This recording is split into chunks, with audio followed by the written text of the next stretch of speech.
সুপ্রিয় শিক্ষার্থী, আসসালামু আলাইকুম। আমি এখন তোমাদের বইয়ের 133 পৃষ্ঠায় যে জোড়াই কাজটি আছে সেটি সমাধান করে দেখাবো। তো চলো শুরু করি। এখানে বলতেছে যে নিচে কয়েকটি সমীকরণ দেওয়া হলো, সমীকরণগুলোর মূলের প্রকৃতি নির্ণয় করে নিচের তালিকাটি পূরণ করো। হ্যাঁ, এখন টোটাল দেখতে পাচ্ছি আমরা 6টা সমীকরণ আছে। এটার এই ছক পূরণ করা লাগবে আমাদের, ঠিক আছে। তো এখানে আমাদের কয়েকটা জিনিস জানতে হবে, জানলে এই 6টা কেন, তুমি যদি 1000 সমীকরণও সমাধান করতে চাও সেটাও পারবে। তো আমাদের মূল উদ্দেশ্য কি, আমরা শিখবো। শেখার পরে তুমি যে কোনো সমীকরণকে চাইলে এরকম ছক আকারে পূরণ করতে পারবে, ঠিক আছে। তো প্রথমে আমাদের জানা লাগবে নিশ্চয় বি স্কয়ার মাইনাস 4ac, তাই না? এটা কোথা থেকে আসলো? এটা হচ্ছে আমরা কি জানি, দ্বিঘাত সমীকরণের আদর্শ রূপ কি দেখো, A X square plus B X plus C. এখন এখানে যে আমরা যেটা নিশ্চক দিয়ে আছে, ঠিক আছে, এই বি স্কয়ার মাইনাস 4ac কে কী বলা হয়? এসিকে দ্বিঘাত সমীকরণ A X square B X plus C এর নিশ্চক বলা হয়, ঠিক আছে, নিশ্চক বলা হয়। বুঝতে পেরেছো কি বললাম আমি? বি স্কয়ার মাইনাস 4ac-কে এখানে হবে দ্বিঘাত সমীকরণের আদর্শ রূপ A X square plus B X plus C এর নিশ্চয়ক বলা হয়। আর এই নিশ্চয়কই মূলের প্রকৃতি নির্ভর করে, ঠিক আছে। তো আমাদের এই যে বি স্কয়ার মাইনাস 4ac এর মান যদি 0 হয় সেক্ষেত্রে একরকম মূলের প্রকৃতি হবে, আর 0 অপেক্ষা ছোটো হলে একরকম হবে, আবার 0 অপেক্ষা বড় এবং পূর্ণবর্গ হলে একরকম হবে, আর 0 অপেক্ষা বড় কিন্তু পূর্ণবর্গ নয় তাহলে আমরা আর এক রকম পাবো। টোটাল এই 4টা জিনিস যদি আমরা মনে রাখতে পারি তাহলে যে কোনো সমীকরণের আমরা মূলের প্রকৃতি খুব সহজেই নির্ণয় করতে পারবো, ঠিক আছে। তো প্রথমে দেখো, আচ্ছা তাহলে এটা আমি মুছে দিলাম।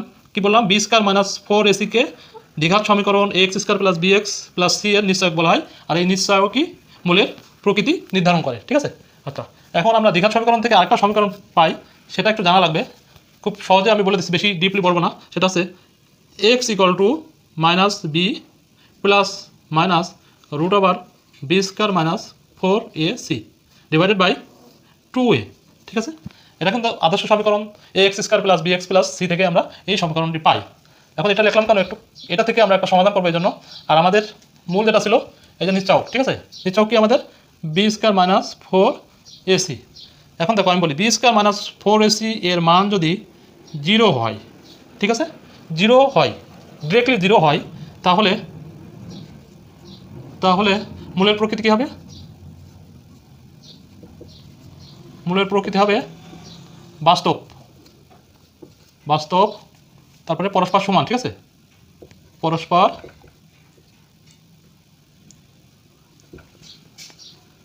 সমান।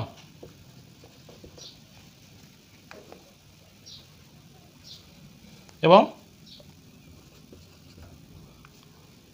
দুইটি মূল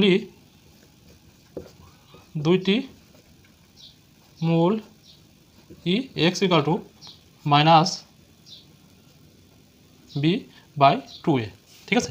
এখন তোমরা সহজে বোঝার জন্য যদি এই মানটা যদি 0 হয়, এই যে এটা এখানে যেটা আমরা বের করবো, এই যেখানে 28 পেয়েছে, এটার মান যদি 0 হয় তাহলে মূলের প্রকৃতি হবে বাস্তব, পরস্পর সমান, ঠিক আছে, এবং দুইটি মূলই হবে X equal to minus B by 2a। এটা কীভাবে হলো দেখো, এখানে তোমরা যদি এই যে বি স্কয়ার মাইনাস 4ac এর মানটা যদি তোমরা 0 ধরো, তাহলে দেখো 0 প্লাস মাইনাস মানে কি, 0ই হয়। তার মানে আমরা এখানে এই জিনিসটা দুইবার লিখতে পারি। একটা হচ্ছে minus B plus root over B square minus 4ac divided by 2a, আর একটা হচ্ছে মাইনাস বি মাইনাস দিয়ে, ঠিক আছে। টোটাল এই এক্সের ভিতরে দুইটা সমীকরণ লিখতে পারবো, একটা প্লাস দিয়ে একটা মাইনাস দিয়ে, তাই না? তো আমরা যদি 0 লিখি তাহলে কিন্তু উভয় ক্ষেত্রেই এটা লিখতে পারবো। এই যে পাশেরটুকু 0 হয়ে যাবে, প্লাসের ক্ষেত্রেও 0 হবে, মাইনাসের ক্ষেত্রেও 0 হবে। এই জন্য দুইটা মূলের প্রকৃতি হবে, মানে দুইটা মূল হবে যেটা, ঠিক আছে। আর মূলটাই পরস্পর সমান, কারণ সে 0 ইকুয়াল টু সমান, সে নেগেটিভ না পজিটিভ না, ঠিক আছে। আর 0 অবশ্যই বাস্তব সংখ্যা, ঠিক আছে। এখন দেখো বি স্কয়ার মাইনাস 4ac যদি লেস দ্যান 0, এই বি স্কয়ার মাইনাস 4ac বের করে যদি 0 অপেক্ষা ছোটো হয় তাহলে আমরা কি বলবো? তাহলে মূলের প্রকৃতি হবে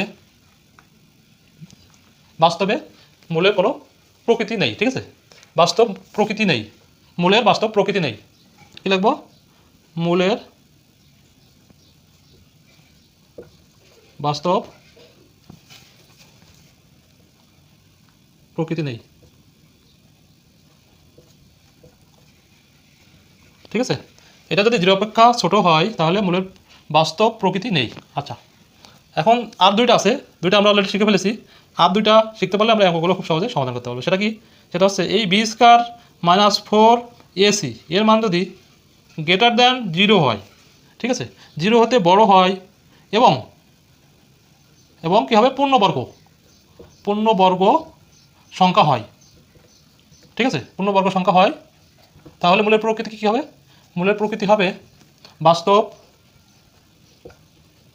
অসমান এবং মূলত। ক্লিয়ার? একটা জিনিস আমি বলে রাখি, শুধুমাত্র যখন বি স্কয়ার মাইনাস 4ac = 0 হবে, শুধু সেই সময়ই এই যে মূলের প্রকৃতি হবে সমান, পরস্পর সমান। কারণ এখানে কিন্তু 0 মানে দুইটাই সমান, মাইনাসও সমান আবার প্লাসও সমান। আর যখন পূর্ণবর্গ সংখ্যা হবে বা পূর্ণবর্গ সংখ্যা না হবে, উভয় ক্ষেত্রেই এই যে অসমান হবে। কেন? এখানে আমরা দুইটা মান পাবো, একটা -b plus √b² minus 4ac/2a, আর একটা কি পাবো, -b minus √b² minus 4ac divided by 2a। এখানে আমরা দুইটা সমীকরণ পাবো, এই জন্য দুই রকম মান পাবো। দুই রকম মান পেলে কী হবে? অসমান হবে। আচ্ছা, আমি এই সমীকরণটা লিখে দিচ্ছি, ঠিক আছে, দুইটা সমীকরণ লিখে দিচ্ছি এখানে। দেখো x1 = আমরা কী পাবো, -b plus √b² minus 4ac/2a, এটা হচ্ছে x1। আরেকটা সমীকরণ আমরা কী পাবো, -b মাইনাস দেবো, তাই না, -b² মাইনাস 4ac এটার বাই 2a, ঠিক আছে। এই যে দুইটা এখানে একটা প্লাস দিয়ে আর একটা হচ্ছে মাইনাস দিয়ে, ঠিক আছে। তো এটা কিন্তু উপরের লাইনের, আমি একটু উপরে লিখে দিই, ওটার সাথে মিশে যেতে পারে, এই যে, ঠিক আছে। এই এক্স এর ভিতরে দুইটা সমীকরণ আমরা আলাদা করে লিখতে পারি, একটা হচ্ছে প্লাস দিয়ে, একটা হচ্ছে মাইনাস দিয়ে। এখন দেখো, শুধু 0 ক্ষেত্রে কিন্তু এই দুইটা 0 হবে, এই জন্য সমান হবে। আর 0 বাদে আর যে কোনো সংখ্যা হোক সেটা অসমান হবে, কারণ একটা প্লাসের মান পাবো আর একটা মাইনাস পাবো, ঠিক আছে। আচ্ছা, এখন আরেকটা আছে, সেটা কি বললাম, b² মাইনাস 4ac এর মান যদি গ্রেটার দ্যান 0, মানে কি 0 অপেক্ষা বড় হয়, আগেটার মতো সেম কিন্তু, এবং পূর্ণবর্গ সংখ্যা না হলে, ঠিক আছে, পূর্ণবর্গ সংখ্যা না হলে, পূর্ণবর্গ সংখ্যা না হলে কী হবে, বাস্তব হবে, অসমান হবে, এইখানে শুধুমাত্র অমূলত হবে, ঠিক আছে।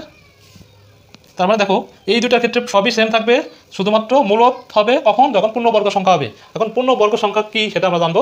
পূর্ণবর্গ সংখ্যা হলে সে জায়গায় আমরা মূলত লিখবো, আর যদি পূর্ণবর্গ না হয় সেটা অমূলত, ঠিক আছে। এখন পূর্ণবর্গ সংখ্যা কী কী, যে সংখ্যাগুলোকে মানে ভাঙতে পারি, বর্গ আকারে লিখতে পারি যেগুলো, যেমন মনে করো, যেমন আমরা যদি এমন লিখি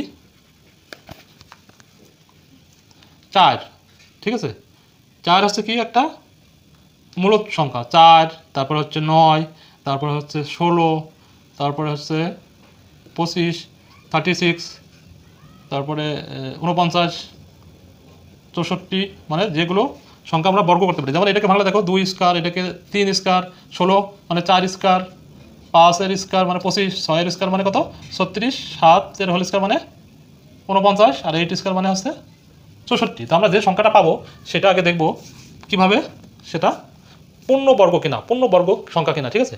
যেমন আমরা যদি পাই, সাপোজ যদি আমরা 100 পাই, 100, হ্যাঁ, এটা কীভাবে বের করবো, দেখো আমরা এটা 2 দিয়ে ভাগ করবো, প্রথমে 50 হবে, আবার 2 দিয়ে লসাগু করবো, তাহলে 25 হবে, এটা আবার 2 দিয়ে করলে 5 হবে, তার মানে কি হচ্ছে 5 × 5 = 25। এখন দেখো, এই দুইটাকে 2 ভাগে ভাগ করবো, তাহলে এইটা আর এটা নিলাম 10, আর এটা নেবো, তাহলে 10। তার মানে কি লিখতে পারি আমরা, 10 এর হোল স্কয়ার। তার মানে কি, যদি আমরা 100 সংখ্যা লিখি, 100টা অবশ্যই মূল সংখ্যা হবে, ঠিক আছে। আশা করি বুঝতে পেরেছো। আচ্ছা, এখন আমরা সরাসরি অঙ্কগুলো সমাধানে চলে যাব, ঠিক আছে। এখন দেখো, এখানে দিয়ে আসলো কি, 2x² মাইনাস 10x প্লাস 9 = 0। তো আমরা এই যে b² মাইনাস 4ac এর সাথে তুলনা করা হয়েছে, তো এখানে হচ্ছে b² মানে কি, এই যে এটা b মানে এটা -10 এর হোল স্কয়ার, মাইনাস সূত্রের মাইনাস, এই যে এখানে যেটা ছিল 4, a মানে কি আমাদের 2, আর c মানে কত 9। তো এটা ক্যালকুলেশন করলে 28 আসছে, 28। এখন দেখো 28টা আমি যেটা বলেছিলাম, এইখানে শর্তগুলো মেলাতে হবে। 28 কী হয়েছে, 0 অপেক্ষা বড়, তাই না। এই দুটোর ভিতরে একটা কোটেশন এসে পড়বে, এই দুটার ভিতরে 0 অপেক্ষা বড়, এটুকু বুঝতে পেরেছে। এখন 28টা কি পূর্ণবর্গ সংখ্যা না পূর্ণবর্গ নয়, এটা জানলে আমরা কিন্তু সব লিখতে পারবো, ঠিক আছে। তো 28 যদি আমরা ভাঙি বা লসাগু করি, তাহলে কি পাবো, 14, আবার 2 দিয়ে ভাগ করলে কত, 7। তার মানে দেখো, এইটার কিন্তু কোনো পূর্ণবর্গ সংখ্যা পাচ্ছি না আমরা, ঠিক আছে। যেমন যদি আমরা 25 পাইতাম, 25কে আমরা 5 দিয়ে ভাগ করতাম, তাহলে দেখো 5 গুণ 5 তার মানে 5 এর স্কয়ার লিখতে পারতাম, তাই না? 25, তার মানে 25 একটা পূর্ণবর্গ সংখ্যা, কিন্তু 28 হচ্ছে কোনোভাবে মেলে না, দেখো এখানে 4 আর এখানে 7 আসছে, তার মানে এটা কি পূর্ণবর্গ সংখ্যা নয়। ঠিক আছে, এরপরে যদি না বোঝো তাহলে আমি যেটা বললাম এটাও ফলো করতে পারো। পূর্ণবর্গ সংখ্যা প্রথম থেকে তোমরা 1-এর হোল স্কয়ার, 2-এর হোল স্কয়ার, 3-এর হোল স্কয়ার, এইভাবে যতগুলো সংখ্যা পাবা সবগুলো পূর্ণবর্গ সংখ্যা। যেমন তোমরা যদি 11-এর হোল স্কয়ার মানে কি 11 গুণ 11 মানে হচ্ছে 121, এটা কিন্তু একটা পূর্ণবর্গ সংখ্যা। আবার যদি 12 স্কয়ার দাও তাহলে কত হবে 144, এটা একটা পূর্ণবর্গ সংখ্যা। আবার যদি তোমরা 13-এর হোল স্কয়ার দাও তাহলে কত হবে 169, এই সবগুলো হচ্ছে পূর্ণবর্গ, শুধুমাত্র এই সংখ্যাগুলো, এছাড়া কিন্তু আর নাই। যদি তোমরা 14 দাও তাহলে কি পাবা 194, 196, সরি, এই সংখ্যাগুলো শুধুমাত্র পূর্ণ সংখ্যা হবে, পূর্ণবর্গ সংখ্যা হবে, সরি। ঠিক আছে, আচ্ছা, তো এখন আমরা দেখো এখানে পেয়েছি কি 28 হচ্ছে এই লাইনে পেয়েছি, এবং সে হচ্ছে পূর্ণবর্গ সংখ্যা না নয়। ঠিক আছে, এই যে লাইনটা পেয়েছি আমরা লাস্টেরটা। ঠিক আছে, লাস্টেরটা পেলে আমি একটা নম্বর দিয়ে দিই, তাহলে ভালোভাবে সুবিধা বুঝতে। এটা হচ্ছে 1, এটা হচ্ছে 2, এটা হচ্ছে 3, আর এটা হচ্ছে 4। ঠিক আছে, আচ্ছা, এখন আমি কি বলেছিলাম বি স্কয়ার মাইনাস 4ac এর মান যদি 0 অপেক্ষা বড় হয়েছে, কিন্তু 28 কি দেখলাম আমরা পূর্ণবর্গ সংখ্যা নয়, তাহলে আমরা কি লিখবো, এটা লিখে দেবো, এই যেখানে লিখে দিয়েছে। আর এখানে মূলের প্রকৃতি কী হবে, বাস্তব হবে, অসমান হবে এবং অমূলত হবে। আশা করি বুঝতে পেরেছ। এখন আমরা 2 নম্বরটা সমাধান করবো। 2 নম্বরে তো আমি এখন এইটুকু মুছে দিই।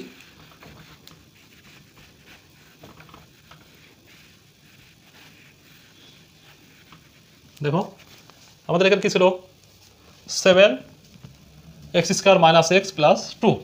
এখানে দেখো আমরা এটা বি মানে কি আমাদের লিখবো, বি মানে কত আমাদের, বি মানে -1, এখানে কিন্তু কিছু নাই আর। ঠিক আছে, -1 এর হোল স্কয়ার, বি স্কয়ার মানে কি -1 এর হোল স্কয়ার, মাইনাস সূত্রের মাইনাস 4 লিখতেই হবে। আর এ মানে কত আমাদের, এ মানে দেখো শুধুমাত্র 7 এখানে। ঠিক আছে, তো ইন্টু 7 ইন্টু কি আছে সি মানে কত আছে 2, তো 2 আছে। ঠিক আছে, এখন আমরা ক্যালকুলেশন করবো এটা। দেখো করলে কী হবে, -1 2 বার গুণ করলে কী হয় +1 হয়ে যাবে, মাইনাসে প্লাস হয়। আর এখানে মাইনাস, এখানে কত হয় 7 গুণ 2, 7 2 14, 4 14 কত হয় 56, তার মানে আমাদের অ্যান্সার আসতেছে -55।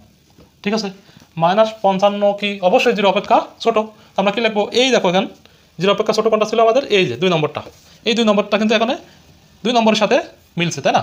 তো এখন লেখো b² মাইনাস 4ac, এখানে কি হয়েছে <0, যে কোনো মাইনাস চিহ্নের কোনো সংখ্যা 0 চেয়ে ছোট। ঠিক আছে, এবং এইটুকু লিখলে হবে, যেহেতু আমরা এটা কোনো 0 পেয়েছি। ঠিক আছে, তাহলে কি লিখবো, বাস্তবে কোনো মূল নাই, বাস্তব মূল নাই, এটুকু লিখলে হবে, বাস্তব মূল নেই। ঠিক আছে, আচ্ছা, এখন দেখো আমরা পরেরটা সমাধান করব। এটা যদি তুমি সাজাই লেখো তাহলে কি পাবো, এটা সেম ax² এটা bx প্লাস c। ঠিক আছে, তোমরা যদি বুঝতে কষ্ট হয় তাহলে এইভাবে লিখে নেবা তোমরা 6x², তারপর কি আছে 7x মাইনাস 5। এখন দেখো এইটাতে এটা কি করবা তোমরা, সাজায়। এখন দেখো b², বি মানে কত 7, দেখো এখানে কত b² মানে কত 7 এর হোল স্কয়ার মাইনাস এই যে সূত্রের 4 ইন্টু এ মানে কত আমাদের অবশ্যই 6, এখানে ax², এখানে bx, আর এখানে c থাকে, তাই না?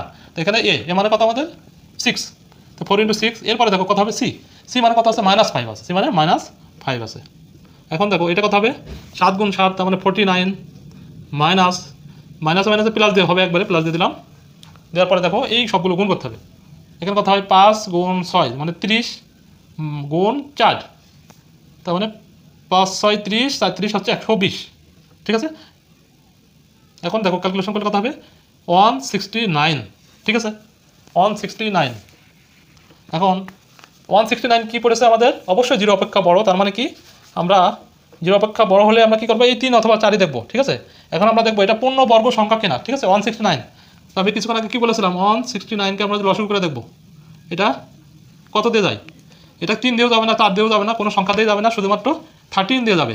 ঠিক আছে, তো 13 দিয়ে ভাগ করলে দেখবা 13ই হয়, তার মানে কি 13 এর হোল স্কয়ার করলে আমরা কত পাবো 169। ঠিক আছে, এইটা মানে কি, এটা হচ্ছে মূলদ সংখ্যা, পূর্ণবর্গ সংখ্যা। ঠিক আছে, আর পূর্ণবর্গ সংখ্যা হলে কী হবে, মূলদ সংখ্যা হয়। তার মানে আমাদের কোন ধাপে পড়ছে, সে 3 নম্বর ধাপে পড়ছে। 3 নম্বর কী ছিল, যদি B square minus 4ac greater than 0 হয় এবং পূর্ণবর্গ সংখ্যা হয়, তাহলে বাস্তব, অসমান ও মূলদ সংখ্যা হবে। ঠিক আছে, তাহলে আমরা এটা কী লিখব,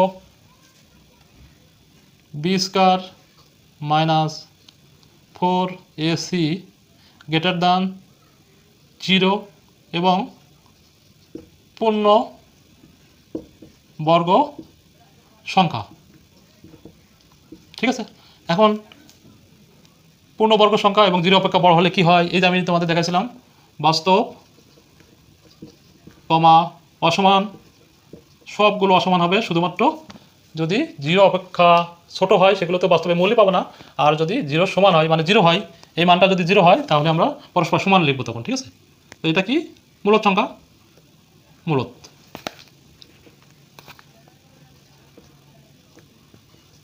ওকে, এখন আমরা দেখবো এইটা সেম ওয়েতে, এটা যদি তোমরা বুঝতে প্রবলেম হয় সেক্ষেত্রে তোমরা বাইরে একটু লিখে নেবা, রাপে করে নেবা। ঠিক আছে, এখানে লিখে নাও সাদায়, দেখো এখানে সাদা লিখলে কী হবে, -3x², দেখো -2x + 5। ঠিক আছে, এটা লিখে নিলে এখন দেখো তুমি এটা এ, এটা বি, এটা সি, এটা বুঝতে পারছো, তাই না? এখন আমরা সূত্র বসাই ডাইরেক্ট, আশা করি বুঝতে পারছো এখান থেকে। বি² মানে কি, বি মানে কি, এই যে -2, তাই না? তো এখন তুমি ডিরেক্টলি লিখো -2 এর হোল স্কয়ার প্লাস সূত্রের মাইনাস, তাই না? এই যে -4 ইন্টু এ মানে কত এখানে, -3, এ মানে হচ্ছে -3 ব্র্যাকেট দিলাম এই জন্য, ইন্টু সি মানে আমাদের কত আছে, +5, এই যে এখানে ছিল +5। ঠিক আছে, তো এখানে 5 লিখলাম। এখন দেখো এটা কোন করলে কত হবে, 4, আর এখানে আসছে মাইনাসে মাইনাসে প্লাস হবে, প্লাস 3 × 12, 3 × 4 12, 5 12 60, তার মানে আমাদের আসছে কত, 64। ঠিক আছে, তার মানে আমাদের কত আসছে, 64। এখন দেখো তাহলে আমরা কি পেলাম এখানে, বি² মাইনাস 4ac, 64 অবশ্যই 0 অপেক্ষা বড়। ঠিক আছে, তো গ্রেটার দ্যান 0 এবং 64 কি আমাদের অবশ্যই পূর্ণবর্গ সংখ্যা। কীভাবে দেখো, 64 8 × 8 8 8 64, তার মানে কি এটা আমরা ভাঙলে কত পাবো, 32, আবার যদি ভাঙি তাহলে কত পাবো, 16, আবার যদি ভাঙি তাহলে 8, আবার যদি ভাঙি তাহলে 4, আবার যদি ভাঙি তাহলে 2। এখন দেখো 1 2 3, এখানে হচ্ছে 3, 1 2 3 4 5 6, তাই না? একটু ভুল গেছে লেখা, আমি আবার দেখাচ্ছি। দেখো কত ছিল আমাদের, 64, তো এখানে যদি 2 দিয়ে ভাগ করি তাহলে কত পাবো, 2 দিয়ে ভাগ করলে আমরা পাবো 32, আবার এটাকে 2 দিয়ে ভাগ করি তাহলে 16, আবার এটা 2 দিয়ে ভাগ করি তাহলে কত পাবো, 8, এটাকে আবার 2 দিয়ে ভাগ করলে 4, এটাকে আবার 2 দিয়ে ভাগ করলে 2, তার মানে আমাদের কটা 2 আছে, 1 2 3, এই 3টা যদি একসাথে নাও, এই 3টা দেখো একসাথে হচ্ছে, তার মানে 2 × 2 × 2, আবার নিচেই 2 × 2 × 2, এভাবে হচ্ছে 8, আর এখানে হচ্ছে 8, তার মানে আমরা কি লিখতে পারি, 8² = 64। ঠিক আছে, তার মানে 64 একটা কি পূর্ণবর্গ সংখ্যা এবং পূর্ণবর্গ সংখ্যা। আর পূর্ণবর্গ সংখ্যা এবং 0 অপেক্ষা বড় হলে কি হবে, 3 নম্বরটা, এটাও 3 নম্বর ফলো করবে, সেটা কি, বাস্তব হবে, বাস্তব, অসমান এবং মূলদ। ঠিক আছে, এখন দেখবো আমরা কোনটা, 5 নম্বরটা দেখবো। এখন আমরা 5 নম্বর তো ডিরেক্টলি সাজানোই আছে, শুধু এটা যদি না বুঝতে পারো তাহলে আবার এখানে বুঝে নাও তোমরা। ঠিক আছে, এখানে বোঝা যাবে, কিন্তু এখানে এ মানে কত, এ নম্বরে এ মানে কিন্তু x², আর bx মানে আছে -14x, আর c মানে আছে 49। তারপর আমি সাজায় লিখে দিচ্ছি এটা যাতে তোমরা সহজে বুঝতে পারো, কি আছে x², তারপর কত আছে -14x + 49। ঠিক আছে, দেখো x² -14x + 49। এখন তুমি এটাকে এই সমীকরণের সাথে মিলাও, b মানে কত, -14। হ্যাঁ, আমি একবার লিখে দিলাম b² মানে এই দেখো b² b মানে কত আমাদের, এটা a, এখানে থাকবে a, এটা b, আর এটা c, -14 এর হোল স্কয়ার, সূত্রে কি আছে, মাইনাস আছে, তো মাইনাস লিখলাম। এবার কি আছে, 4, সূত্রের 4 দিলাম, ইন্টু এ মানে কিছু নেই এখানে, দেখো এখানে কিছু নেই, মানে কি এ 1 আছে, 1। ঠিক আছে, আর সি মানে কত আছে, 49। এখন আমরা এটা ক্যালকুলেশন করব। এখানে দেখো 14 × 14 দুইবার করবা, চিহ্নটা পজিটিভ হয়ে যাবে, আর 14 × 14 করলে 196 আসে। ঠিক আছে, এটা তোমরা প্র্যাকটিস করতে করতে মুখস্থ হয়ে যাবে। আর 1 থেকে 25 পর্যন্ত মনে রাখার চেষ্টা করবা, তাহলে খুব সহজে অঙ্কগুলো সমাধান করতে পারবে। যেমন 12 12, 144, 13 13, 169, 11 11, 121, 10 এর হোল স্কয়ার করলে 100 হয়, 9 এর হোল স্কয়ার করলে কত হবে? 81। তো এটা এখন গুণ করো, 4 গুণ 50, তার মানে 200 থেকে 4 বাদ দাও, 4 9 36 6, তার মানে 100 কত হচ্ছে এখানে? 96। ঠিক আছে, তার মানে কি আসছে? 0। ঠিক আছে, তার মানে আসতেছে 0 0 পেয়েছি। তো 0 পেলে আমাদের কি হবে? এই যে এখানে আমরা লিখেছিলাম B square minus 4ac equal to 0 হলে মূলের প্রকৃতি বাস্তব, পরস্পর সমান এবং উভয় মূলই হচ্ছে x equal to minus B by 2a। এখানে মূল দুইটি মূলই বলতে উভয় মূলই বোঝানো হয়েছে। ঠিক আছে, তো এখন দেখো এখানে আমরা তাহলে কি লিখতে পারি? B square minus 4ac equal to 0, তাই না? 0 হলে কি কি সত্য? মূলের প্রকৃতি কী হবে? বাস্তব। প্রথম হবে কি? বাস্তব। আচ্ছা, পরস্পর, তারপরে কী হবে? পরস্পর সমান। পরস্পর, সরি এটা মিশে গেছে, পরস্পর সমান। আচ্ছা, আর কি হবে? এখন মূলত না অমূলত আমরা সেটা বের করবো। এই জন্য আমরা এখানে সত্য বলা আছে কি, যদি 0 হয় তাহলে এই যে X equal to minus B by 2a পাবো। ঠিক আছে, তো মাইনাস এক্স ইকুয়াল টু কী পাচ্ছি? Minus B by 2a। তো এখন মাইনাস বি বাই 2a যদি আমরা ক্যালকুলেশন করি তাহলে দেখো কী পাচ্ছি? বি মানে কত এখানে? বি মানে হচ্ছে, বি মানে কত আমাদের? -14। সাজায় লিখলে কী পেয়েছিলাম আমরা? বি মানে হচ্ছে এখানে মাইনাস বি বাই, এখানে কী সূত্রটা হবে? Minus B by 2a। তো বি মানে আমরা কত পাচ্ছি? মাইনাস, এই যে মাইনাস, ঠিক আছে, আবার বি মানে পাচ্ছি আমরা মাইনাস। ঠিক আছে, আর এখানে 2, এ মানে কত আমাদের? এ মানে হচ্ছে 1 1, তার মানে আমরা এখানে কত পাচ্ছি? 14/2, তার মানে হচ্ছে কাটাকাটি করলে 7 আসতেছে। ঠিক আছে, তো X equal to minus B by 2 এর মান 7 পাচ্ছে। তো 7 কি? অবশ্যই অমূলক সংখ্যা হবে। ঠিক আছে, তাহলে এখন কী লিখবো? ও অমূলত। কারণ কি? 7 হচ্ছে পূর্ণবর্গ সংখ্যা নয়। ঠিক আছে, এখানে আমরা এই জন্য লিখবো কি? অমূলত। ওকে, আমরা এটা ক্যালকুলেশন করলাম। এখন কি করব আমরা? এখন আমরা করব এই যে এটা দেখো এখানে দিয়ে আছে বি স্কয়ার মাইনাস 4ac, সমীকরণটা লিখবো। তো এখানে বি স্কয়ার বলেই দিচ্ছে। বি স্কয়ার মানে, বি স্কয়ার কোথায় থাকে? মাঝখানে থাকে, তাই না? বি মানে -5, এর সাথে এক্স থাকে, আর 4a, এ মানে কত? 3, তার মানে আমাদের +3 3x স্কয়ার। ঠিক আছে, 3x স্কয়ার, আর বি আর সি মানে কত? 4 দেওয়া আছে, তো +4, খুবই সহজ, সমান সমান 0 +4। তোমরা যদি না বুঝতে পারো তাহলে একটু ভেঙে ভেঙে বোঝার চেষ্টা করো। আমি আবার বুঝে দিচ্ছি। দেখো এখানে বি স্কয়ার, এটা কি আমাদের? এই দেখো বি স্কয়ার, বি মানে কত? মাঝে থাকে বি, এই যে ax square plus bx minus plus C, তাই না?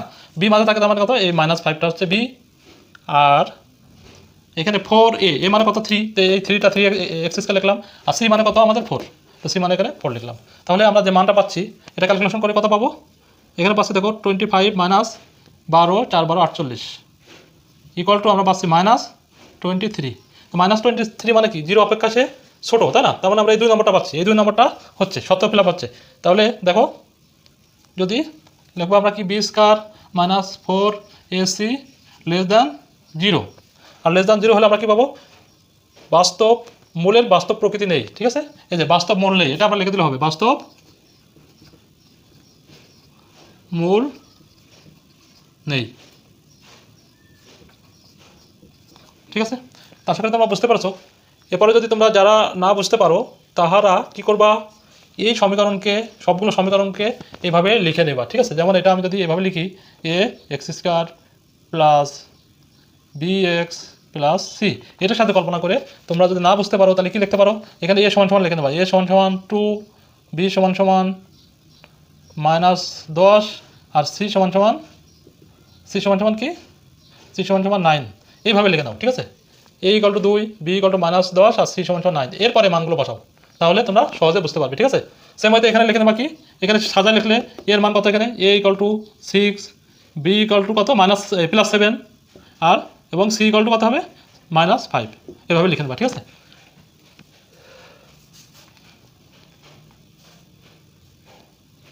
তো আশা করি বুঝতে পারছো। ভিডিওটি ভালো লাগলে অবশ্যই লাইক করবে, কমেন্টস করবে এবং সাবস্ক্রাইব করে বেল আইকনে ক্লিক করে দেবে। ভালো থেকো, আল্লাহ হাফেজ, আসসালামু আলাইকুম।